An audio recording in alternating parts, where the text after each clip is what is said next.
আসসালামু আলাইকুম রহমতুল্লাহ। আজ পবিত্র ঈদুল আজহারের তৃতীয় দিন। এক এক করে বিদায় নিচ্ছে কোরবানির এই বরকতময় দিনগুলো।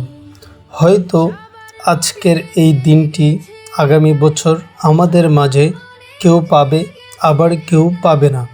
কারণ জীবন বড়ই অনিশ্চিত, আর মৃত্যু আমাদের খুব কাছেই অবস্থান করছে। এই দিনে অনেকেই আল্লাহ তাআলার সন্তুষ্টির জন্য কোরবানি দিয়েছেন, আবার কেউ হয়তো সমাজের চোখে ভালো দেখানোর জন্য কোরবানি করেছেন।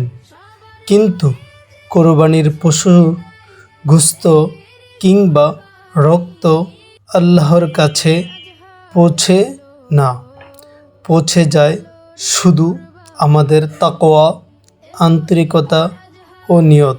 আজ একটু নিজেকে প্রশ্ন করি, আমার কোরবানি কি শুধুই একটি পশু জবাই ছিল, নাকি আমি আমার অহংকার, হিংসা, গুনাহ ও নফসকে আল্লাহর জন্য কোরবানি করতে পেরেছি?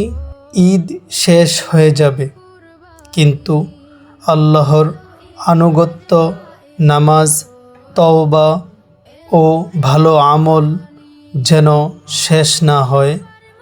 আসুন এই ঈদের শিক্ষা সারা জীবনের জন্য ধারণ করি। আল্লাহ তাআলা আমাদের সকলের কোরবানি কবুল করুন, আমাদের গুনাহ ক্ষমা করুন এবং ঈদের প্রকৃত শিক্ষা অনুযায়ী জীবন পরিচালনার তৌফিক দান করুন।